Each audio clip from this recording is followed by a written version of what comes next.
नमस्कार मित्रांनो, आयुष्यात जेव्हा तुम्ही प्रगती करू लागता, मोठे यश मिळवता, तेव्हा एक गोष्ट तुमच्यासोबत होतेच. तुमच्या आजूबाजूला अशी काही माणसे तयार होतात, जी तुमच्या आनंदात सामील होण्याऐवजी तुमच्या यशावर जोर लागतात. आज आपण यात जळणारे, मत्सर करणाऱ्या लोकांना ओळखण्यासाठी 10 अचूक लक्षणे जाणून घेणार आहोत. ही लक्षणे ओळखायला शिकलात तर पुढील धोका टाळता येईल आणि तुम्ही अशा नकारात्मक लोकांपासून सुरक्षित राहाल. पहिले आणि सर्वात महत्वाचे लक्षण म्हणजे या लोकांना ते तुमच्या डोळ्यात डोळे घालून बोलण्याची हिंमत नसते. हे लोक तुमच्याशी बोलताना नेहमी नजर चुकवतात, इकडे तिकडे बघतात, कारण त्यांच्या मनात तुमच्याबद्दल इतका खोलवरचा मत्सर आणि द्वेष भरलेला असतो की जर त्यांनी तुमच्या नजरेला नजर दिली तर त्यांच्या अंतःकरणातील ईर्ष्येचा आणि अविश्वासाचा भाव तुमच्यापासून लपवता येणार नाही याची त्यांना भीती वाटते. त्यांना तुमच्या यशाची कबुली द्यायची नसते, पण त्याच वेळी ते तुमच्या समोर शांतही राहू शकत नाही. म्हणूनच जेव्हा कधी ते तुमच्या समोर येतात तेव्हा त्यांना प्रचंड अस्वस्थता जाणवते. ते त्यांच्या भावना लपवण्यासाठी खूप धडपड करतात. अनेकदा ते काहीतरी निरर्थक किंवा कमी महत्वाचे बोलून विषय पटकन बदलण्याचा प्रयत्न करतात. त्यांच्या चेहऱ्यावरील तो ताण, ती अवघडलेली देहबोली तुम्हाला सहज ओळखता येईल, कारण मनात जळत असताना बाह्यात आनंदी आणि मैत्रीपूर्ण असल्याचा देखावा करणे अत्यंत कठीण असते. इतकेच नव्हे तर हे लोक अनेकदा एका कोपऱ्यातून किंवा दूरवरून तुमच्या हालचालीवर नजर ठेवतात. जर तुम्ही त्यांना अचानक पाहिले तर ते तात्काळ गोंधळून जातात आणि मी काहीतरी दुसरंच करत होतो अशा प्रकारचे बहाणे करून विषय बदलण्याचा प्रयत्न करतात. त्यांची ही नजर चोरण्याची सवय स्पष्टपणे दाखवते की त्यांच्या मनात तुमच्याबद्दल प्रामाणिक आदर नाही, तर केवळ कडवट मत्सर आहे. दुसरं लक्षण म्हणजे अशी माणसं तुमचं नाव कुठेच घेत नाहीत. तुम्ही चांगलं काम केलं, लोक तुमचं कौतुक करत आहेत, पण हे लोक मात्र तुमचं नाव चुकूनही उच्चारणार नाहीत. समजा एखाद्या चर्चेत तुमच्या कामाचा किंवा नावाचा उल्लेख आलाच तर ते फक्त होय, ठीक आहे किंवा बरं एवढंच बोलून विषय संपवते. तुमच्या चांगल्या कामाचे कौतुक त्यांच्या तोंडून कधीच बाहेर पडणार नाही. उलट जिथे तुमचं नाव घ्यायला हवं तिथे ते मुद्दाम दुर्लक्ष करते आणि दुसऱ्या कोणाचं तरी नाव पुढे करते. जर त्यांना तुमचं नाव नाईलाजाने घ्यावंच लागलं तर ते अत्यंत तुच्छतेने त्याने केले काहीतरी असा फंड प्रतिसाद देतील. तुम्ही किती मोठं काहीही केलं तरी त्यांना त्यांचं काही अप्रूप नसतं. उलट आतून ते तुमच्यावर जळत असतात आणि तुमच्या नावाचा उल्लेख सुद्धा त्यांना त्रास देतो. तिसरे लक्षण म्हणजे हे लोक तुम्हाला फुकटचे सल्ले देतात. अरे हे असं नाही, असं करायला हवं होतं, याबद्दल अजून थोडा विचार करायला हवा होता, किंवा यात खूप जास्त खर्च झाला, अजून काही दिवस थांबायला हवं होतं. अशा प्रकारचे बिनबुडाचे सल्ले ते तुम्हाला नेहमी देत राहते. त्यांच्या सल्ल्याचा खरा उद्देश तुम्हाला मदत करणे हा नसतो, तर तुमचा आत्मविश्वास कमी करणे आणि तुम्ही घेतलेला निर्णय चुकीचा कसा आहे हे दाखवणे हा असतोय. तुम्ही कोणतीही नवीन गोष्ट केली, नवीन गाडी घेतली किंवा नवीन व्यवसाय सुरू केला तरी त्यांचा त्यात दोष काढायचाच असतो.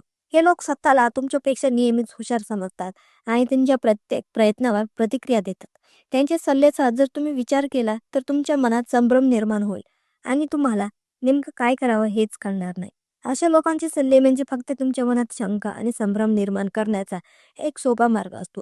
म्हणूनच तुमच्या नवीन योजना किंवा निर्णय अशा लोकांना कळू देऊ नका. चौथं लक्षण म्हणजे तुमच्या चुका शोधत राहतात. तुम्ही 100 चांगली कामे केली तर हे लोक तुमचं अभिनंदन करणार नाहीत, पण तुमच्या हातून एखादी छोटीशी जरी चूक झाली तरी ते लगेच बोंबाबोंब करायला लागतील. मी आधीच सांगितलं होतं, हे होणारच होतं, असं म्हणत ते तुमच्या अपयशाचा आनंद साजरा करते. त्यांच्यासाठी ही एक सुवर्ण संधी असते. लोकांसमोर मुद्दाम तुमची चूक दाखवून त्यावर मोठं प्रकरण उभं करून ते तुम्हाला कमी लेखण्याचा प्रयत्न करतात. अगदी तुम्ही लहानशी चूक केली तरी त्यावर बडबड करून मोठं प्रकरण उभं करतात, कारण त्यांना तुमचं यश दिसत नाही, त्यांना फक्त तुमची छोटीशी चूक दिसते. दुसऱ्यांच्या डोळ्यातील कुसळ दिसतं पण स्वतःच्या डोळ्यातील मुसळ दिसत नाही, अशी त्यांची अवस्था असते. त्यांनी तुम्हाला कितीही कमी लेखण्याचा किंवा चुकीच्या दाखवण्याचा प्रयत्न केला तरी तुमची क्षमता तुम्हाला माहीत असते, हे लक्षात ठेवा. पाचवे लक्षण म्हणजे छुप्या पद्धतीने तुमच्या मित्रांना आणि नातेवाईकांना तुमच्या विरोधात भडकवतात. हे लोक तुमच्याबद्दल थेट बोलत नाहीत, पण तुमचे मित्र नातेवाईक यांच्या कानात हो हो विष पेरत राहतात. तो खूप बदलला आहे, त्याला आता जुने मित्रांचा विसर पडले, त्याला आता वेळ नसतो, अशा गोष्टी सांगून ते तुमच्या जवळच्या लोकांना तुमच्यापासून दूर करण्याचा प्रयत्न करतात. अनेकदा तुमच्या मित्रांच्या किंवा नातेवाईकांच्या वागणे बोलण्यात तुम्हाला अचानक बदल जाणवतो. ते तुमच्याशी तुटक बोलू लागतात, कमी बोलायला लागतात. हे या कुचक्या विचारसरणीच्या माणसाचं कारस्थान असतं, कारण त्यांना माहित आहे की जर तुमच्या जवळच्या लोकांना ते तुमच्या विरोधात वळू शकले तर तुम्ही हळूहळू एकटे पडाल. म्हणून यांच्यासमोर बोलताना खूप काळजीपूर्वक बोला, कारण यांना राईचा पर्वत वरून बोलायची सवय असते. अशा कारस्थानी लोकांपासून नेहमी सतर्क राहा. सहावे लक्षण म्हणजे तुमच्या गोष्टींना कमी लेखतात आणि तुलनेत दुसऱ्यांना मोठं करतात. जळणारे लोक तुमच्या मेहनतीचे आणि कर्तृत्वाचे कधीच कौतुक करणार नाहीत. त्याऐवजी ते तुम्हाला कमी लेखण्यासाठी हे काही मोठं नाही, इतरही लोक हे करू शकतात अशा गोष्टी बोलतात. जर तुम्ही नवीन काहीतरी केलं तर ते लगेच कोणाच्या तरी यशाची उदाहरणे देतील आणि म्हणतील, तू तर अंड्यातून आत्ता बाहेर पडला आहेस, तुला अजून बरंच काही शिकायचं आहे. असं बोलून ते तुमचे मनोबल खच्ची करण्याचा प्रयत्न करतात. कारण तुम्ही खचून गेलात ते त्यांना आनंद मिळतो. ते मुद्दाम तुमचा प्रयत्न लहान दाखवण्यासाठी इतरांशी तुलना करतात. त्यांचे एकमेव ध्येय हेच असते की तुमचे यश म्हणजे इतरांची तुलनेत काहीच नाही.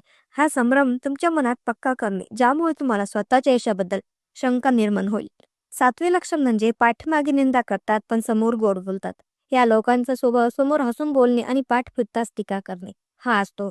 ते तुम्हाला सरळ दोष देणार नाहीत, पण इतरांच्या मनात तुमच्याबद्दल संभ्रम निर्माण करतील. यांनी खूप यश मिळवलं आहे पण त्यात काहीतरी गडबड असण्याची शक्यता वाटते.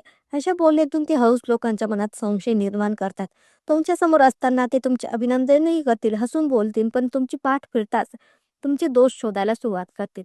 यांचा हा कुटील डाव ओळखा. जर कोणी तुमच्याबद्दल मागे उलट-सुलट बोलत असेल आणि समोर वेगळं बोलत असेल तर समजून जा की तो तुमच्या प्रगतीवर जळत आहे. अशा लोकांना दूर ठेवणं गरजेचं आहे, कारण ते तुमच्या आत्मविश्वासावर आणि तुमच्या नातेसंबंधावर परिणाम करू शकतात. 8वे लक्षण म्हणजे तुमच्या चांगल्या गोष्टीचे गुपचूप अनुकरण करतात पण कबूल करत नाहीत. हे लोक तोंडावर तुमचे कौतुक करणार नाहीत, पण तुम्ही जे करता त्याचे गुपचूप अनुकरण करतील. तुम्ही ज्या पद्धतीने यश मिळवत आहात तीच पद्धत तेही वापरण्याचा प्रयत्न करतील, पण त्यांना तुमच्याकडून प्रेरणा मिळाली हे ते कधीच मान्य करणार नाहीत. उलट संधी मिळाली तर ते तुमच्यावर टीका करतील आणि म्हणतील, हे सगळं मला आधीच माहीत होतं. कधी कधी त्यांचा हेवा इतका असतो की ते मुद्दाम तुमच्या पद्धतीची टिंगल करतात, पण हो तीच पद्धत वापरतात. त्यांना स्वतःचं नाव मोठं करण्यासाठी तुमच्या कल्पना वापरायच्या असतात. त्यांच्या बोलण्याला फारसं महत्त्व देऊ नका, कारण शेवटी तुमच्याच कल्पनाचा उपयोग ते स्वतःसाठी करत असतात. त्यामुळे तुम्ही अजून जोमाने मेहनत करा. हे असे लोक तुमच्यापर्यंत कधीच पोहोचू शकणार नाहीत. 9वं लक्षण म्हणजे तुमच्या प्रगतीवर विश्वास दाखवतात. तू एवढं मोठं काम कसं करू शकतोस हा त्यांचा स्थायीभाव असतो.